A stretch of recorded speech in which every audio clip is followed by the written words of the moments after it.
Good morning and welcome to another stream from, in this case, Street Chess, which is currently being run online here in Canberra, while we're just waiting for restrictions to be lifted. In fact, fingers crossed, this will be the second last online Street Chess, next week being the last one before we get back to face-to-face chess on Saturdays at 11 a.m. at King O'Malley's in the centre of Canberra. But while we're playing online, I'm doing these streams to summarise the tournament and go over the games. My name is Sean Press. I run Street Chess and I produce these clips after the event. And this was from the game we're looking at today, was from yesterday's tournament, which was won by candidate master Wei Li, who is a regular winner of the online events and a regular winner of Street Chess face-to-face as well. He scored 5.5 out of 7. So it was a narrow win, and in fact, it was a very exciting finish in that he'd started with 4 straight wins, drew, then lost. And in fact, unfortunately for Wei, I'm going to feature that loss in today. And then in the last round, needing a win to stay ahead of the pursuing pack, managed to win an ending which was drawn up until the very last move when his opponent blundered in time trouble and lost on time. But the game I'm looking at today was, unfortunately for Wei Li, his loss against Max Albert. And it was a very up and down game. In fact, both sides had winning positions at various points before Max finally won. But there are a lot of interesting things in this game, which I'll go over, especially about leaving your king in the centre of the board for too long. So let's just kick off with the first few moves. Weirdly enough, both the Lichess annotator and a couple of chess engines think this position is just better for white, and thinks e6 is a blunder, in fact, and says d6 should be played here.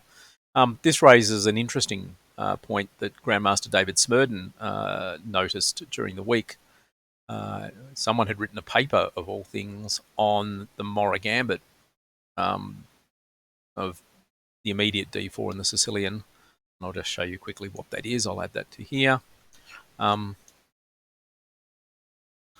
Thinking this is perfectly sound for white. And indeed, I've had a couple of grandmasters on the one hand say that this gambit is actually perfectly okay for white. Although Grandmaster Nigel Short, I think, has criticised this on the grounds that he doesn't understand what sin black has committed by playing c5 that allows white to then sacrifice a pawn. The reason that Grandmaster David Smerdon noticed this, I think, is that most chess engines actually just think the Sicilian is bad for black, which is based on enough of chess history and analysis is a pretty absurd claim. So anyway, back to this position here. Knight takes a6. Nice system. Again, engines don't particularly like it, but there's a few reasons, b5 expansions, but also more importantly, just keeping the b5 square off limits for white. So bishop e3, knight here, and white played knight d2. I think the main reason for knight d2 is to avoid any bishop b4 lines, because of after bishop b4 we can just play c3 here and kick the bishop. Because if you play knight c3, which is theory by the way, you can play c3, bishop b4, pinning the knight, and which means that the e-pawn needs to be protected.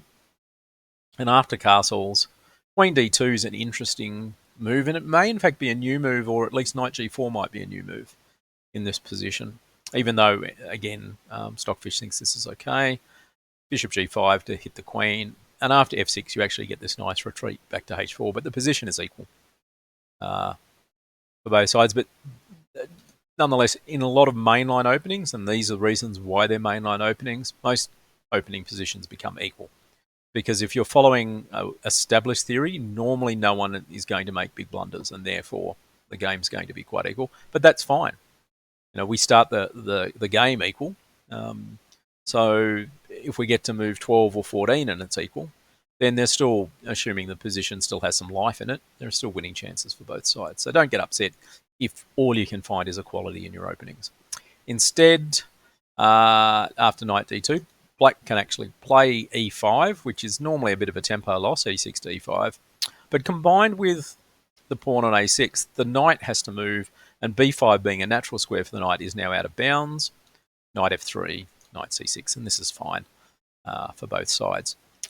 So after d6, bishop went to d3, and we continue to develop. Now g4 was an interesting move here. There are a couple of things here. One, white wants to kick the black knight away from defending on the king side. It also signals an intention that white is definitely castling queen side. It's unusual that white would think about castling king side, having moved the g pawn. And if black castles here, white queen f3 can start looking at castling queen side and then playing things like h4 and g5 and going for the attack. And we've seen a few games like that in these summaries over the last couple of weeks. Knight c6 was played, and white actually played a very good move here, I think, even though it just seems like an automatic capture. Removing a centrally placed knight always has some pros and cons, but knight c6 here, b takes c6, and then we get g5 in, forcing the knight away, and the knight went here. And white followed up with h4, but I'm going to show you just a fantastically weird line, which can sometimes demonstrate that traffic doesn't flow one way. White plays queen h5, which is not a bad move. And I think the intention of a move like queen h5 is to try and discourage a move like castling. And I'm going to just show you what happens if white gets a bit carried away with trying to attack on the king side. So white follows up with f4, and actually black plays a really nice move here, d5. And there are two reasons why d5 should be played in a position like this. One, if your opponent is attacking you on a wing, counterattack in the center is often a good approach, because one idea is that when you're defending, it's easier to defend if you can come through the center. If you don't counterattack in the center, your opponent's attack is more likely to succeed because your pieces can't get across the board because the center isn't there for them. So you fight back in the center. And secondly, it kind of also just keeps white busy, especially in this case as the white king is still sitting in the middle of the board. So white takes, and there is the not so insignificant threat of queen takes h7 checkmate, so g6. Queen h6, trying to keep the pieces on the square, because I think one of the ideas here is white might try for h4, h5, takes on g6, sacrifices the bishop on g6, and then mates on h7 and h8 in some lines, or just h4, h5 takes, queen takes h7, depending on how black organises a defence. Bishop c5, bishop takes, so you don't let the bishop get captured, knight takes. And if you get greedy with d takes here, kind of taking your eye off the ball a bit, suddenly the whole point of opening the centre works in black's favour, because after knight takes, pawn takes, queen's stuck in the middle of the board, and say white says, well, that's okay, I'm just going to castle here. Black has the absolutely brilliant bishop d7 here. Okay, and we're threatening to take on c6. A few pieces have already been swapped off, so the attack isn't really going anywhere. And if white decides to go down the absolute greedy line of taking the bishop, then this entertaining finish occurs. Rook over. Ooh, two queens on the board, always nice. And in this position, temporarily at least, white is ahead a queen, a rook, and a knight, which on the old scale is 17 points in front. But the most important thing in chess is king safety. So after rook takes here, knight here, rook takes, suddenly white has been checkmated. Now, it's a very entertaining line, by no means forced, but I thought I'd just feature that to show you that in a position like this, white is overwhelmingly in front in material, but the fact that their king is out in the open means that black is going to win. So instead, white played h4 here, though. Let's get back to the game. Bishop to d7. So we're pushing on the king side, going for more space. And the trick here for black sometimes is that in these sort of systems is that white has more space, and trying to recover from that can cause some weaknesses. Queen g4. And at this point, black needed to hit back in the center with d5. They didn't. Okay, and instead, queen c7, slightly dubious. Castles. Okay, d5 now. And after pawn takes, bishop takes. Rook he1 is the principal move.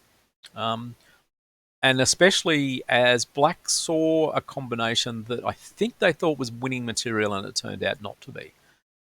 Well, it did win material, but white was still better. And I think white was still better mainly because the black king is still sitting in the middle of the board. So to win material, black has to open up the central part of the board, but in opening up the central part of the board, white gets a really, really good position. The flip side of this that I've seen in old textbooks is that, of course, if your opponent's king is stuck in the middle of the board or sitting in the middle of the board like this, it's worth sacrificing a pawn or a piece to open up these lines. I don't think white deliberately sacrificed anything here. In fact, it was black that opened the position up, thinking that they were winning material. And they played c4 here. The option is just to play castles, which I would strongly recommend, even though after pawn up, bishop back, h5, white does have a strong attack, but I think black can defend in this position. Because instead, after c4, bishop e4, c3, and I think this was the move that black had been counting on to win something. It's worth noting that taking the pawn is just an insta loss after bishop check, king over, queen takes c3, and there's going to be a mate. White can put it off for a little bit with desperado moves like bishop to d4, but eventually they're going to run out of things stopping queen b2 mate. So c3, bishop takes d5, and then c takes d2 check, the intermediate move, and this is, I think, what black had calculated. Noting that this game was played with a time limit of 15 minutes per game, per game. So, in theory, it's about 15 seconds per move for a 60-move game. So I'm not sure how far black calculated, noting that black is notorious for getting into time trouble, in part because he does spend a lot of time calculating in the early parts of the game. So rook takes d2, e takes d5, and bishop d4 exclamation mark. And in fact, white is winning this position. At first you might go, oh, hang on, isn't black up a piece? Correct. But there are a couple of threats here. One, the bishop is pinned. So any attempts to castle by black in the short term just leaves the bishop hanging to rook takes e7. So black needs to work out how to defend this. Secondly, bishop takes g7, attacking the rook is being threatened. And thirdly, there are some lines involving f5 to f6, again attacking the pin piece. So black played knight c5 after some thought, because I was looking at the game with great interest at this point. But here white did miss the right move, and in fact it was bishop takes g7. Okay. Attacking the rook, gaining a tempo, and more importantly, freeing the f6 square. Because after rook g8, bishop f6. Okay, and you are just simply threatening just to take the bishop on e7 and win a queen. So the knight goes back here to block the file. And then there's a couple of good moves in this position. But in fact, bishop takes e7, queen takes e7, f5 is simple and straightforward. Because after castling, for example, we just take. Okay, and white is going to be up 2 pawns in a position where there's very few threats left for black. So this would have just won 2 pawns, won back the piece, won the game. Instead, white took here, and after queen takes, the position is equal, but blunders sometimes do come in pairs. And they come in pairs because what happens isn't players deliberately go, oh, I've just done this dumb move, I'll just do another dumb move. It's more that you're following a plan that turns out to be wrong. So white played rook de2, thinking that something like f5, f6 is just going to win this bishop in the long run. And there's nothing black can do about it. In fact, there was something black could do about it, and that's what white missed. Queen f5 is better because you're actually just threatening to take the pawn on d5, and you can't push that pawn because queen takes queen, and the bishop can't recapture because it's pinned against the king. So you might castle. Rook takes d5, and now if the queen moves away from protecting the bishop, you just take the bishop. So queen e7 might well be the best move here. And after rook here, it looks like white has won the bishop back, but black does have the clever return to c5 because the queen's hanging. And possibly best is just a repetition in this position, where you just play the rook to d7, d5. But that would make the game interesting to a point, but in terms of the result, less interesting. So, rightly or wrongly, white continued with this move, trying to win the bishop. Rook a7 to defend sideways is the right move, and f5 looking at f6. But castles can now be played because black has enough defenders on the bishop to break the pin. And black is just winning here. Okay, well, not winning massively, but winning enough. Okay. You are up a piece, by the way, in return for a pawn. And with the king tucked away to safety, um, the trouble down the e file has gone away. So this is why castling is good. Not castling for black for most of the game, bad. Castling, good. F6 anyway, just to try and weaken the king side. Bishop goes to d6, f takes g7. And again, black probably should have had a bit more faith in the position with a move like king takes g7. Because even after queen f3, rook here, queen check, king back, there's not great attacking chances. You might go, well, hang on, can I get away with something like h5, h6 in this position? But while you're trying to do that, you've just got to worry that black is going to counterattack against the king and kind of get in there slightly first. So rook d8 was played anyway, and that's not such a great move. Although, again, I'm wondering whether there was a little bit of a miscalc here for white. h5 was probably the best move here. Not so much for h6 to keep the pawn on g7, although that would be incredibly annoying for black for most of the game because any checks on the back rank can cause some trouble. But more to play g6, I think, and just completely open up the king. Instead, rook e8 was played, rook takes, and now king takes g7. Of course, you don't retreat the bishop to g8 because that's just catastrophe. So f8, sorry. So the king goes to here, and then white played h5, sorry, with the threat of h6 and a mate threat.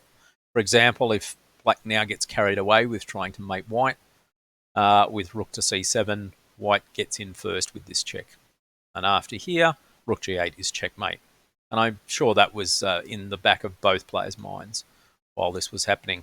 So much so that after h5, bishop f8 happened because after h6, the king will retreat back to g8. And in this position here, white played queen f5, and there's a little threat that black eventually just missed here, and which ended up winning the game for white. Black has a couple of good moves here to hang on. King to g8 is one, and even queen g1, king d2, queen d4 check, and you're covering the f6 square so that the queen can't get in and start checking the black king. Instead, after queen f5, black played rook e7 and totally missed the threat that's about to land on the board. Queen f6 check. Okay, black probably thought that was okay, queen here. But the move they missed and black did spot was rook takes f8. Because the rook's on e7, suddenly there's an artificial pawn barrier, back rank, whatever you want to call it, shield, that actually dooms black in this position. Because after the king takes the rook, queen h8 is checkmate. And that was a win for white. A little bit fortunate. As I said, the game was up and down. But having said that, you know, in terms of who was winning first, was in fact white in this position here. There's an old poker saying which I quite like, especially when people complain about bad beats, is that normally the player that starts with the best cards will finish with the best cards. And this applies in chess as well. Normally the player that starts with the best position finishes with the best position. Not always, of course, and it's not the same as poker. But, you know, your goal is to get a good position and keep a good position. In this case, white missed this move here, probably because they didn't quite see a convincing follow-up after knight e6. Okay, and then and I think in the end both players found plans that weren't always the best plans, and that kind of influenced the moves that they played after that. So that was played yesterday at Street Chess online. As I said, in 2 weeks' time, Street Chess will be back face-to-face in King O'Malley's in City Walk, Canberra City. And hopefully everyone will be able to get out and come along to that. Masks on, of course, but we're definitely looking forward to that. Until then, we've got one more online Street Chess next Saturday on leechess.org. My name is Sean Press. I run these events, both Street Chess and ACT Chess Association events, and then do these summaries the next day. So possibly Tuesday, I'll be back covering the Monday Night Blitz tournament organised by the ACT Chess Association. But until then, thanks for tuning in, and I'll be seeing you later.